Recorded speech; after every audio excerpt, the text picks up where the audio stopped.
All right. Hello, everyone. Here we are with our podcast, But First Football. We've got a lot to talk about. It was a rather crazy week, so many reasons, but we'll just stick to the football ones. So I think that's probably our best way to go. So this week, we are focusing our fundamentals on game plan development and preparation. And I'm very excited to hear about this, Vaughn, because I have some questions and concerns about some of the Bucs game planning.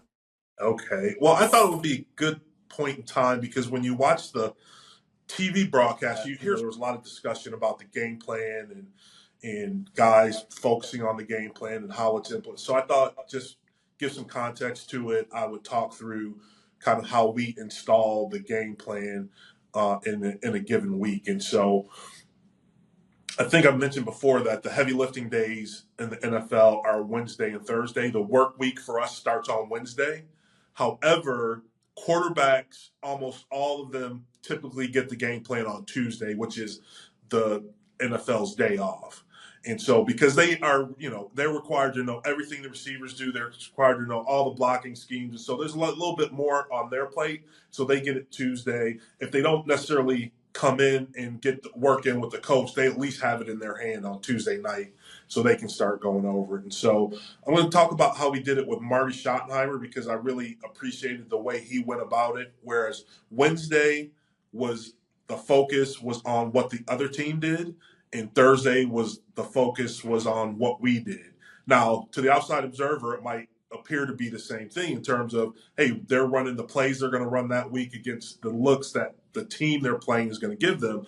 However, for the player, it's a little bit of a mind switch in terms of, what you're really paying attention to. So Wednesday morning, we would get a package of the scouting report from combination of the coaches, how they felt about the team, but also from the scouting department specific to your position and the players you will be going against, given the scouting reports, weaknesses, and strengths of the players that you will be going up against. Can I ask you a question about the scouting? Sure. So in college, you can't scout in person, right? Because that was the whole thing that got Jim Harbaugh in trouble. Right. In the NFL, do you scout in person or is it primarily film? How does that work?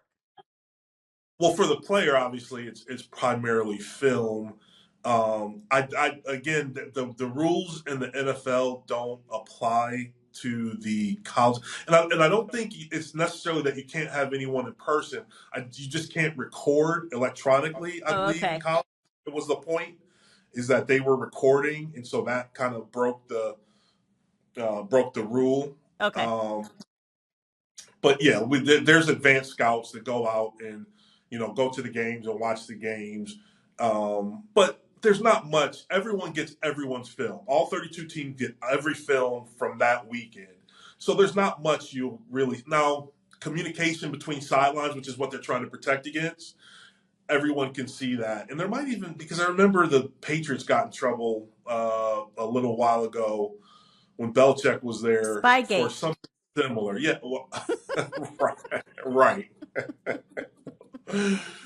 So I always liked that because for me it was always the confidence thing. I wanted to see, hey, what do the scouts think this guy does well, and do I see that on film as I'm watching the tape?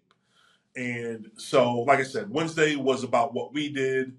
We go to meetings that morning. We get our scouting report, hear from the coaches about what they feel about the team. And now what they take that from is they typically take the previous 4 games and they'll cut that up into different third. Well, what does this team like to do on third down? 3rd and 1 to 2. Everything is packages. 3rd and 1 to 2, 3rd and 3 to 6, because that's medium yardage, 3rd and long. What does this team like to do? What do they like to do when they're on their side of the 50? What do they like to do once we get onto their the plus fit? Like as an offense, I'm talking about offense. Mm-hmm. So minus 50 is on our side of the field, plus is on their side of the field. So do they like to blitz as a way to try to get the ball back once we cross the 50? Which is do they only blitz? Right. And forget about the middle. Well, there's blitzes. You can blitz from anywhere, so hopefully they're not forgetting about any place. Hopefully they're structurally sound, right? Okay. Okay, well. and so uh, and so those are the types of things we focus on. And as you watch film, it's rare that as a team or as a position group, you just watch a film straight through from play 1 to play 70, whatever it is. You typically, again, watch the film in packages. Hey, here's what they like to do on first down. Here's what they like to do on second down, second and medium, second and long, second and short. And so you get an idea because, as like I said, people fall into patterns. And so one of the things you do, this kind of isn't about game planning for a specific week, but one of the things you do during a bye week is you self-scout to see what your tendencies are.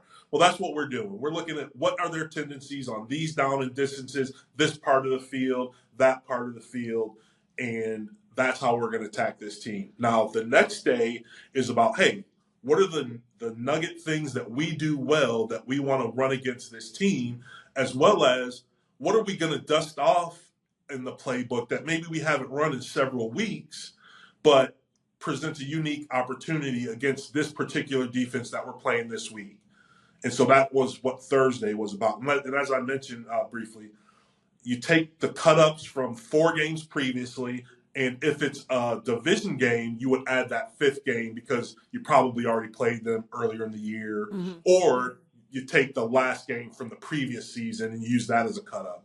So, Now, of course, Vaughn, now that there's Thursday games, I mean, that yes, must make it much more difficult to game sure. plan and to see all the film, Sure, it's a quick right? turnaround. And Yeah. so I think I mentioned before that while players are pretty much week to week in terms of their preparation, coaches, they have that week of preparation, but they're also cutting up film for 2-3 weeks in advance, trying to get ahead of the workload, right? Because of things like that Thursday night where you have such a tight window where you have to give the players a day off and get ready in 2 less days to be prepared to play, right? Yeah. So, yeah, it is much more difficult. And then, so that's Wednesday, Thursday. And then Friday is still a serious work day, but it's a little bit less intense. I'm not, obviously, I haven't been everywhere, so I'm not sure how everyone do it. But most teams, Friday's a shorter day. You get home a little bit early, but it's still as important. It's a polished day for regular offense, regular defense, your nickel stuff. But the focus on Friday now switches to 2-minute drills, short yardage goal line installation, 2-point plays, any gadget Oh, plays perhaps. 2 point Yeah. plays. Hmm. And so I know they don't wear pads as much nowadays, but back when I was playing, pretty much every Wednesday, Thursday, you were in pads. Friday was a bit of a break because you weren't in pads, but the expectation was, hey, there's not going to be any balls on the ground. We're going to be zipping around. It's going to look very polished. And I've been in situations where Friday gets started mid practice. Say, let's start this thing over. This thing looks like trash. Oh. This is not what Friday is about. We're starting over. Yeah. Oh yeah. Wow. Oh yeah, for sure. Wow. And and everyone knows that going into it. Hey, we're getting out a little bit early. Here's the expectation. Let's all pop around, catch every ball. We're not killing ourselves. They're trying to save our legs a bit. So here's the expectation. And then Saturday is just strictly walkthrough. There's no running around. You don't wear your helmet. Friday, although you're not in pads, you still wear your helmet. You still wear your work cleats. Friday, you're wearing sneakers. I'm sorry, Saturday, you're wearing sneakers, just your jersey to designate, where you go, so everyone kind of knows what's what.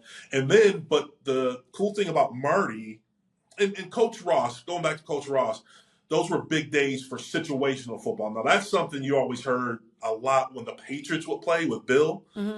It's situational football, how good the Patriots were at situational football. And the example I can give to that to make people kind of understand what I mean by that is it came up early in the season, and I think I might have briefly mentioned it.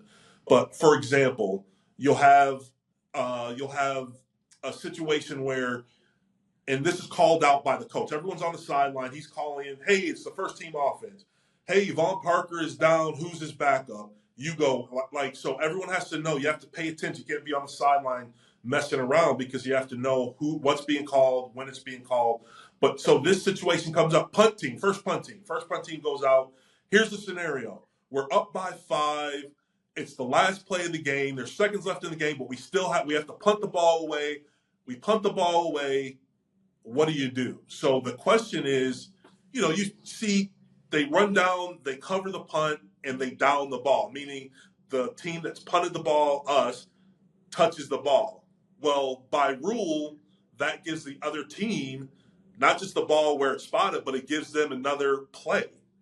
And so we would go over those scenarios, and where Marty would drill into them, no, you don't. In this situation, you do not touch the ball. Right. You just let it down, let the refs call it. Because if you do, then they get another play. You could get a Hail Mary, who knows, right? So we go over weird, odd situations about that where you need to know the rules for your team and your situation. You're on offense, some obscure rule, right? And so that was one of the things that the Patriots kind of brought to the forefront because everyone just, Bill, because he would scour the playbook, find opportunities to exploit. And so situational football is such a big thing. And that was Saturday. That was all taken care of on Saturday. And then usually there's a meeting Saturday night when you're at home in the hotel on the road or at home. Typically, a lot of teams even stay in hotels when they're at home, just to, in case you have little kids. And so trying to give you an opportunity to get a good night's sleep and you have a meeting. But the saying was always right that despite all that work that went into the work week, the hay is never in the barn. Maybe someone's up late. No, well, seriously. Maybe someone's up late at night on a Saturday watching film and they find some little, the right guard, they're gonna run the ball. He's just a little bit more forward in his stance. And so that's a clue, right? And so it's just you never say the work week is over until the game starts. I love that. The hay might not be, what was it? Hay is not in the barn? The hay's never in the barn. It's a good one. How very Midwestern of you, even though you're from Buffalo. Well, it takes all types, right? Yeah. We all come together for this thing. Well, okay, so, I guess let me just throw this little piece of my frustration in there because you mentioned the 2-point conversion. So in the game plan.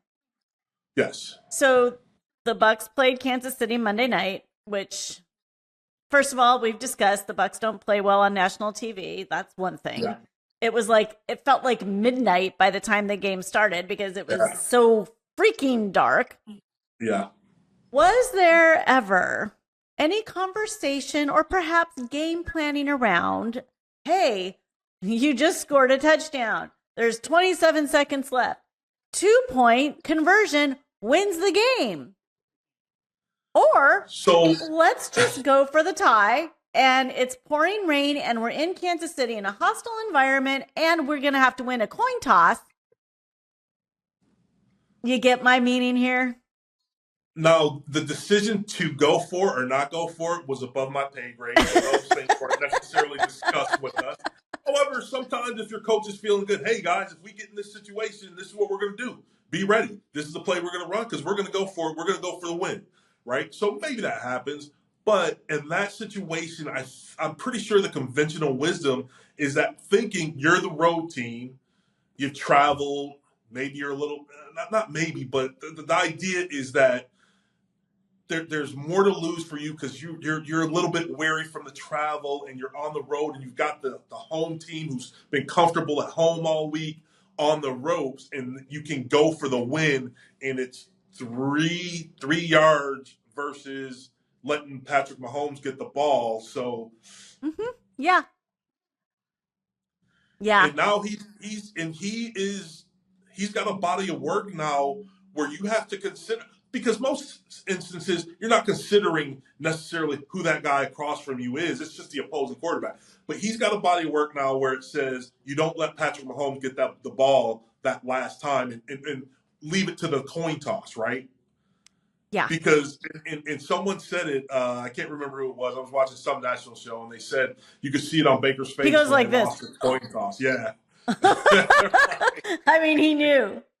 Right, exactly. He knew. Yeah, because that guy just has demonstrated that he's deadly with that ball in his hand, and when the money is on the line, he is going to get it done. And so, yeah, there's probably something to be said for, but it's easy to Monday morning quarterback I that thing. know. But I know. And how I love Coach Bowles.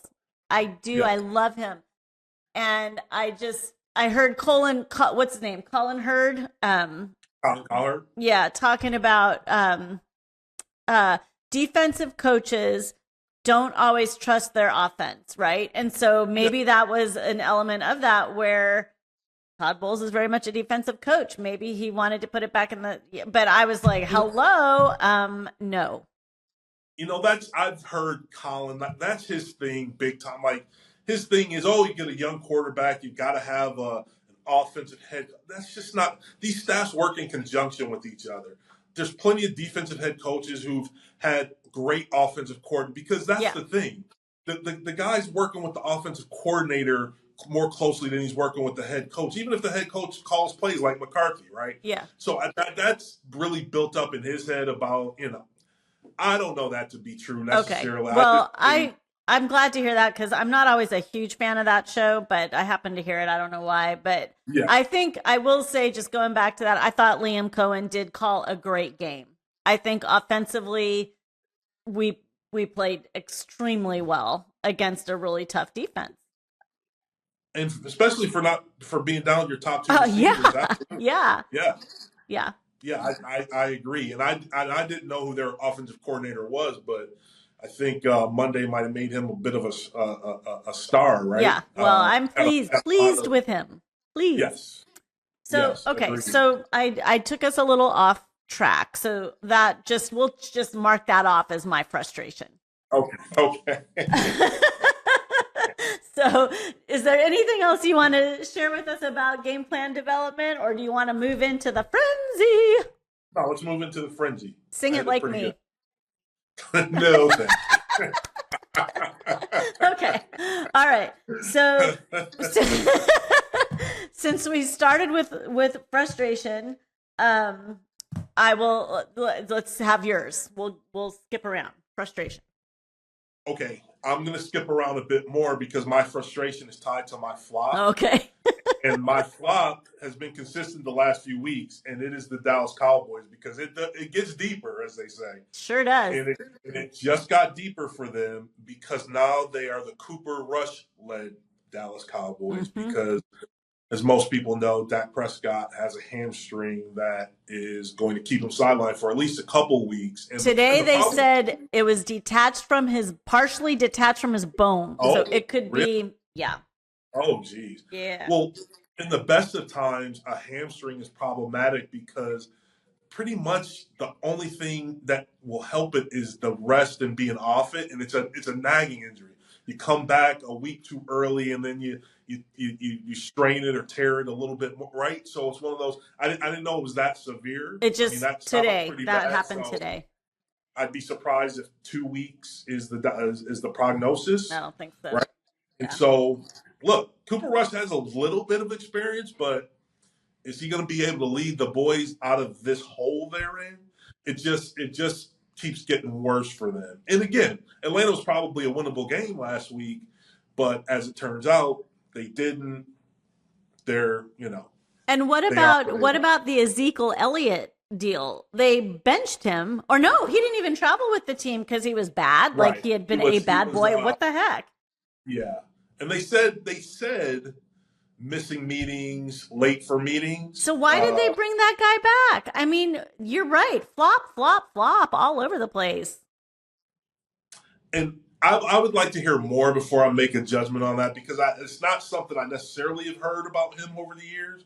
Perhaps it was just a one-off. Maybe he had something specific this week, and it was just with everything the way their season is going. They're just like, hey, we've got to make a statement, and he's a well-known guy. I'm sure well-liked on that team. And hey, if Ezekiel can be punished, we all can be punished. That type of thing. Sometimes things are directed at a specific player, but it's really for everyone else, Oh right? yeah, Yeah. That happens. And so until I know more about that situation, I'll just hold off. But yeah, it's it's not looking very positive for them, which leads me to my flop. Oh, that wasn't it? Well, I'm frustrated because this year of all years, it's all about parity to the point that the Cowboys are still right in the mix for everything, right? As bad as it's been, and it's been bad, but they're 3-5, still in the mix for making the playoffs. So I just, I like when my Cowboys are bad, I like them really bad. Well, I will say this. I hope that they start flexing the television schedule because I don't want to be watching Cooper Rush, playing against Washington Commanders or something because it's just going to suck. Well, they did. I know, I don't know if it's this week, Sunday night, or the next, but I know they flexed out Indy Jets. Yeah. And I want to flex in Bills. I can't remember. Yeah, and I know they start doing that, but I swear, there have been some horrible games. Luckily, tonight is a good game. It's Bengals and Ravens. That should be a very good game. But, definitely. I mean, I don't want no game of the week being the Cowboys anymore. And probably Tom Brady doesn't either because he would be the one broadcasting that game. Well, so that was also my flop, to be honest with you. So I'll give you another little flop, but it's, I guess, probably been fixed. But the Saints, woo, boy. That is a messed up organization now. I mean, so they fired Dennis Allen, but here's the thing. This is the floppity flop part of it. Did you know who Dennis Allen's quarterback was at the Raiders when he got fired from there? Derek Carr. Uh-huh. So we just basically had a repeat of Dennis Allen, Derek Carr show in Las Vegas, and then the Dennis Allen and Derek Carr show in the New Orleans Saints. So, Derek Carr is officially a coach killer. It might seem that way, but of course, I don't care because they're in our division. So let them flounder, let them flop. But I will say I was a little uncomfortable with some of the bashing of Derek Carr. There was a former player that sent some terrible things. That just doesn't seem. Michael Thomas. Yeah, that didn't seem appropriate. Look, I can't imagine the situation where Derek Carr purposely tried to get Chris Olave. Oh my God, no! Why? Right? Why would he do that? And so there's some perhaps personal beef, whether it was realized while Michael Thomas was on the team, or perhaps maybe he's just mad at the organization. Right? It could be either or. I doubt that's the situation, but again, I'm not there to know what their politics are and what the beef really is. But it just seems a little outlandish, in my opinion. Now, can you on a certain level, hey, this is where the ball placement should be? Which, of course, the receiver's going to know that much more than me. But at the same time, I don't think it was on purpose. No, of course not. I mean, Derek Carr is not that kind of person. I don't know him, but what quarterback who's ever played is out there purposely trying to get his receivers laid out? No one. No one. It's just strange. I don't know.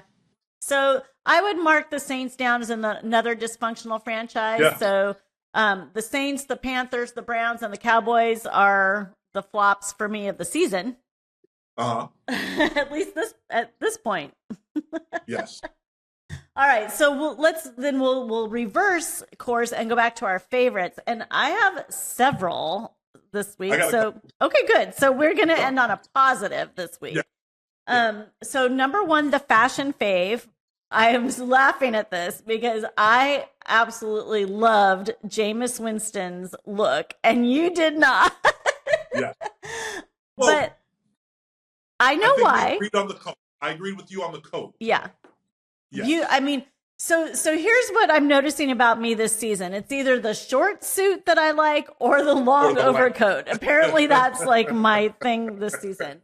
I love a good long overcoat, but I did like his deeply unbuttoned shirt because here's why. I've never seen Jameis Winston dressed like that. And I've known him around him. I used to help him. I used to go to events where he was. So I have never seen him dressed like that. To me, it was a little step out of the box for him. And I, thought it was kind of cool. It worked. So you're appreciating the personal growth. Yeah. Well, and let's face it, he doesn't have like a grotesquely hairy chest or, anything like that. At least not that you can tell in the picture. But I thought it was a chic, if that's an appropriate word for a man. I don't see why it wouldn't be, but a very chic look. I liked it. I did like it. I have a friend, one of my buddies from Canada, who when things are going well in the evening, he always reverts to the deep V. So it's kind of whether the shirt was designed that way or not. When we see him with the deep V, we're John. That means things are good. That's funny. That is funny. Okay, so that was my fashion favorite. And then I'm pretty sure that this is probably everyone's favorite. That Saquon Barkley reverse huddle. Who has ever seen anything like that? Or reverse hurdle. Right. That was amazing. But what's amazing is the move before that was amazing. The whole thing. And then to have the presence of mind in that moment with 11 killers coming after you, I'm just going to effortlessly hop over him backwards. Crazy athleticism, crazy, like the gumption to even think you can get away with that is crazy. Just, that was definitely on my thing. Incredible. And I feel like, this is okay. So the Bucks, a little moment of frustration. We have beaten the Detroit Lions. We have beaten the Washington Commanders. We have beaten the Philadelphia Eagles, all of whom are getting super hot right now. Right. And we can't beat frickin' Atlanta with lame-o Kirk Cousins. Anyway, but I will say that was an amazing move. Yes, absolutely. Okay. Another favorite, Baker is leading the league in touchdowns. Is that right? Oh, yes. Wow. And he did not throw an interception in Monday night's game. Thank you, Baker. He tried. He tried. There was one he tried to do. Yes. And then Coach Moore. Remember I told you about Coach Tom Moore. He's one of our offensive assistant coaches, and he's a famous coach, right? Like he wrote that book. He was with the Patriot. Like you knew who he was. And I was telling you how during Hurricane Helene, he walked to work during the hurricane, right? And I think I said he was 83. It was his 86th birthday today. Oh, wow. What the heck? He's still working full time in the NFL. Can you even believe it? That's amazing. 86. I think those guys wouldn't know what to do with themselves if they weren't working. I think you're right. Yeah. But the funny thing about him is Vita Vea, our Mountain of a Man, number 50. So he loves Tom Moore, and he follows him around, and he takes the funniest pictures of him all the time, and he posts them on his Instagram. Oh, really? Of Tom Moore doing but always with this very grumpy look on his face, which seems to be his natural expression. So if you want to see funny moments of Tom Moore, follow Vita Vea. He's really good at catching them. And then my last favorite before I give it to you is, I don't know what game I was watching. It was obviously not a popular game. It was probably like I turned the channel because some other game was horrible. But Jonathan Vilma, who used to play for the Saints, was broadcasting. He was excellent. He was excellent in the booth. He's a really sharp guy. He went to Miami, which, Miami's actually a pretty good academic school, but he stood out as a student at Miami, like very smart, very, very good grades. He was always a sharp guy, always, like a rep for the team of one of the. I feel like I remember that. Yeah, he was great. Guy. I thought he was excellent. So I kind of you don't get to see all these guys all the time because we always get Yeah. Tom Brady or Right. whoever. But I thought he did an excellent job and he dressed very well. Well, I got to tell you, some of those jobs are like they signed him in advance. They signed Drew Brees in advance because they've got crazy huge names, crazy huge followings, and they're hoping they bring some of that. And it's not necessarily them that are going to give you the best product in terms of being broadcasters. And look, Tom will get better. He is getting better. He is. For whatever reason, it didn't work out for Drew, but it's just again the hierarchy of the NFL. NFL Network is full of guys who are Pro Bowler this, Pro Bowler that, all pro, but aren't necessarily the best broadcasters I've ever seen. Right? So, But they're good. But they may be good in the studio. Like I think Gerald McCoy is good in the studio. He's really fun in the studio with Mariucci right. and Kurt Warner. Like he's a nice kind of a nice balance to those guys. Right. I think part of it too is just that success. People respond to success, right? And if you bring in now they do it on rare occasions. If you bring in someone who hasn't been a well established starter at least in the NFL, then maybe they don't have the gravitas to say some of the things that they have to. Yeah. Because you have to. Sometimes you can't just be all cheery and celebrate. Sometimes you have to be and look at things through a critical eye, and so. But if you're a Pro Bowl or a Hall of Famer, well, who's going to question your word, right? Right. So I think that plays into some of it as well. Yeah, But probably. he, at ESPN, he's leaning into it. And he rips everybody whenever he feels like it. And although I think he played for quite a bit, but he didn't start very many games. And so, I actually, I mean, he's not my favorite, but I appreciate what he does, though. Like he's not afraid to let people have it. So, Yeah. which, Now so. what was your favorite? Oh, my other favorite, I had Saquon Barkley, but my other favorite was the Lions, and because it's I've got some connection to that city. My uncle lived there. I used to go there quite a bit as a kid, teenager, and so it's nice to see them have their team in the mix for being one of the better teams. Yeah. So, as a mea culpa on my part, because when they hired, I was going to say Dan Lanning, but that's the coach at Campbell. Oregon, Dan Dan Campbell. Campbell, and he had his introductory press conference, and I just laughed so hard at biting the kneecaps and Yeah. coming back, bite your kneecaps again, and I was just like, I don't know, Yeah. because here's the thing: there's two paths. Pretty much, they all go down. They're either great technicians, great X's and O guys, maybe a little bit less on the motivational side. He was clearly one of the motivational guys. I'm not sure about his X's and O's, but he's put a great staff together. He doesn't personally have to be because he can put a staff together that's great with O's, and then he handles the motivational part as things come up. And he's clearly done a great job with that organization. For sure. And they're turning around.